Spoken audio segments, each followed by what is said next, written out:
Panorama group, जो सोचता है वो करता है। आपके अपने सपनों का आशियाना। नमस्कार, भारत लाइव देख रहे हैं आप और ये खबरधार है, जहां पर खबरों में धार लगाकर हम बताते हैं कि क्या चल रहा है देश के स्थितियां, राजनीतिक गलियारे की। देखिए, बिहार में 40 लोकसभा सीट है और अंतिम चरण का मतदान कल यानी 24 घंटे के बाद अब से होगा। मतदान की प्रक्रिया पूरी कर ली गई है। सभी निर्वाचन जो क्षेत्र हैं, उन क्षेत्रों में जो बूथ हैं, वहां पर चुनाव आयोग की तरफ से तैयारी कर ली गई है। इधर भारतीय जनता पार्टी और एनडीए गठबंधन के सभी दलों ने अपने अपने प्रत्याशियों के लिए जोरदार चुनाव प्रचार प्रसार खत्म कर लिया है और सब कल के वोटिंग का इंतजार कर रहे हैं। 2024 लोकसभा चुनाव में नरेंद्र मोदी ने अब की बार 400 के पार का नारा दिया। कैसे संभव हो पाएगा? देखिए, कई अपडेट और कई जांच पड़ताल के माध्यम से भारत लाइव ने आपको बताया है कि कैसे ये सब कुछ संभव हो पाया है। अमित शाह की चाणक्य नीति, नरेंद्र मोदी की जो मैनेजमेंट है, इस मैनेजमेंट ने देश के कई ऐसी सीटें हैं जिन सीटों पर भारतीय जनता पार्टी की अच्छी रिजल्ट कही जा रही है कि आने वाली है। बंगाल हो या फिर जो मणिपुर हो या फिर अगर साउथ के कुछ सीटें देखी जाए तो उन सीटों पर भी बीजेपी इस बार बड़ी बढ़त बढ़ाते हुए नजर आ रही है। आपको बता दें कि सबसे ज़्यादा बंगाल की सीटों पर भारतीय जनता पार्टी की निगाहें इस साल यानी 2024 लोकसभा चुनाव पर थी। बंगाल में जो पिछले 5 सालों में हुआ, जो भारतीय जनता पार्टी के कार्यकर्ताओं के साथ हुआ, उस सभी का बदला 2024 लोकसभा चुनाव में बीजेपी लेना चाहती थी और कहीं ना कहीं उसमें नरेंद्र मोदी और अमित शाह ने सफलता भी पाई है। आज देखिए, नरेंद्र मोदी कन्याकुमारी से लेकर के वो जो क्षेत्र है, उस क्षेत्र में इस दरमियान वो ध्यान में बैठे हुए हैं। नरेंद्र मोदी जब भी ऐसा कोई बात होता है, 2019 के चुनाव में भी हमने देखा था कि चुनाव से, अंतिम चरण के चुनाव से पहले या फिर जो रिजल्ट आता है तो उसके ठीक पहले ध्यान में चले जाते हैं। हमने कई तस्वीरें नरेंद्र मोदी की देखी हैं। आखिरकार नरेंद्र मोदी क्या 2024 लोकसभा चुनाव में 400 के जो आंकड़े हैं उसे छू लिए हैं? देखिए, ये कैसे संभव हो पाएगा?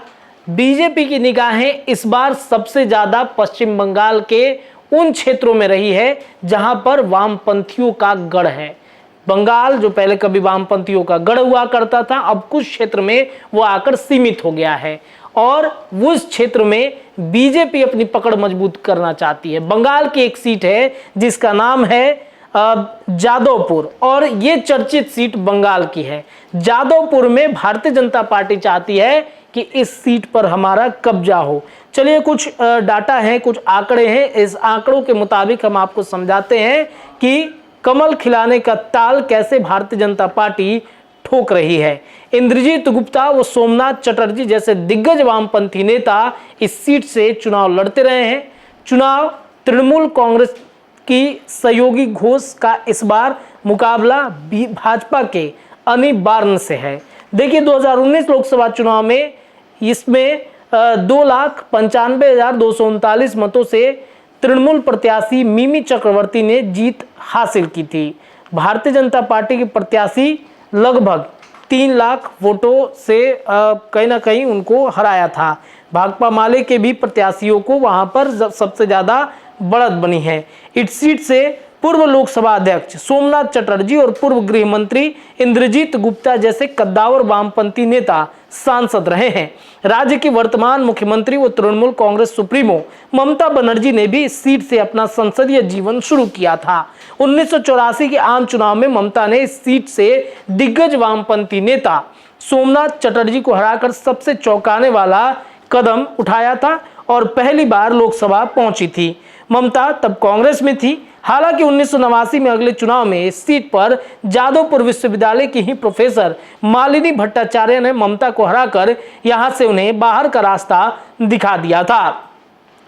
आपको बता दें कि ममता के नेतृत्व में 2011 में राज्य में हुए सत्ता परिवर्तन और 34 साल लंबे वाम मोर्चा शासन के खात्मे से पहले 2009 में वामपंथियों का यह किला ढह गया था। 2009 से इस सीट पर तृणमूल कांग्रेस का कब्जा रहा। ममता की आंधी में 2011 के विधानसभा चुनाव में जादवपुर विधानसभा सीट से तत्कालीन मुख्यमंत्री बुद्धदेव भट्टाचार्य तक हार गए थे, लेकिन 3 लोकसभा चुनाव को तृणमूल यहां जीत का हैट्रिक लगा चुकी है। जादवपुर से वर्तमान सांसद अभिनेत्री मिमी चक्रवर्ती हैं। हालांकि तृणमूल ने इस बार उनका टिकट काटकर अभिनेत्री व पार्टी की युवा इकाई के राष्ट्रीय अध्यक्ष सयोनी घोष को मैदान में उतारा है। भाजपा से डॉक्टर अनिवार्य गांगुली को इस बार उतारा गया है, जो पार्टी के राष्ट्रीय कार्यकारिणी के सदस्य हैं।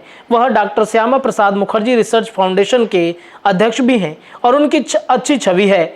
भाकपा की तरफ से सृजन भट्टाचार्य मैदान में है। इस बार तृणमूल के लिए यहां लड़ाई आसान नहीं होने वाली है और ये सीट पर भाजपा की कमल जो है वो खिलती हुई दिख रही है, क्योंकि भाजपा ने इस सीट पर सबसे ज्यादा मेहनत किया है और वामपंथियों के इस पुराने गढ़ में उसकी कमजोरी पकड़ के भाजपा ने पिछले कुछ चुनाव में वोट शेयर बढ़ाकर अपनी स्थिति को मजबूत किया है।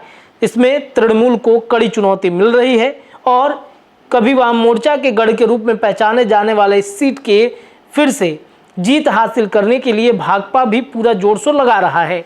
ऐसे में ये सीट तृणमूल, भाजपा व भाकपा के बीच त्रिकोणीय मुकाबले का संकेत है। आपको बता दें कि इस सीट पर मुस्लिम मतदाताओं की वर्चस्व है। हिंदी मतदाताओं भी अच्छी संख्या में अपनी पकड़ यहाँ पर बनाए हुए हैं। अगर बातचीत की जाए यहाँ पर जादवपुर चुनावी का इतिहास, तो 1991 में पहली बार आम चुनाव में यह सीट कलकत्ता दक्षिण पश्चिम के तौर पर जानी गई। 1951 में कांग्रेस के असीम कृष्ण दत्ता विजयी हुए। 1957 में निर्दलीय उम्मीदवार बीरेन राय विजयी हुए, लेकिन इसके बाद भाकपा ने इंद्रजीत गुप्ता के 1960 और 1962 में जीत दर्ज कराई थी। 1967 में इस लोकसभा क्षेत्र का नाम अलीमपुर हो गया था। 1967-71 में इंद्रजीत गुप्ता जीते। इस सीट से लगातार 4 बार सांसद बने। 1977 में इस सीट पर एक बार फिर से नाम बदलकर जादवपुर हो गया। 77-80 में भाकपा माले के सोमनाथ चटर्जी ने जीत दर्ज की। 1984 में बड़ा उलटफेर हुआ। ममता बनर्जी सोमनाथ को हराकर यहां पर सांसद बनी। इसके साथ ही अगर 96 में बातचीत की जाए तो कांग्रेस के कृष्ण बोस विजयी हुए। 1998 में 99 में कृष्णा तृणमूल के टिकट चुनी गई।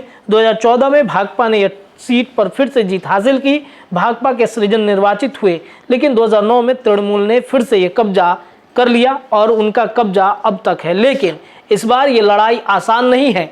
भारतीय जनता पार्टी ने एक कद्दावर नेता को यहां पर चुनाव मैदान में उतारा है और ये लड़ाई कहीं ना कहीं भाकपा माले, तृणमूल कांग्रेस और बीजेपी के बीच त्रिकोणीय मुकाबला हो गया है। एक से एक धुरंधर प्रत्याशियों को विपक्षी दलों ने भी उतारा है, लेकिन बीजेपी यहां पर अपनी बढ़त बनाते हुए देखना चाह रही है और इस बढ़त में हो सकता है कि भारतीय जनता पार्टी का कमल इस वामपंथी गढ़ जादवपुर में खिल जाए। चर्चित सीट पश्चिम बंगाल का ये है और यहाँ पर हमने आपको आंकड़ों के माध्यम से बताया कि परिस्थितियां कैसे इस बार भाजपा के अनुकूल होने वाली है। खबरदार में इतना ही, लेकिन चर्चाएं लगातार भारत लाइव पर चुनाव से जुड़ी होती रहेंगी। बहुत बहुत धन्यवाद। जो सोचता है वो करता है। अगर ये वीडियो पसंद आई और वह बिहार के राजनीति और बिहारियत से सरोकार रखेनी तो सब्सक्राइब बटन दबा के चैनल के सब्सक्राइब कर ली। ओजे एगो घंटी बा, ओकरा बटन दबा देला से कुल सटीक और मारक खबर रुआ मुफ्त में मिल जाई। अगर रुआ पत्रकारिता के हमनी के नया प्रयोग में सहयोग कर चाहतानी तो ज्वाइन बटन दबा दी। पेटीएम नंबर नोट कर ली 9386816700। धन्यवाद।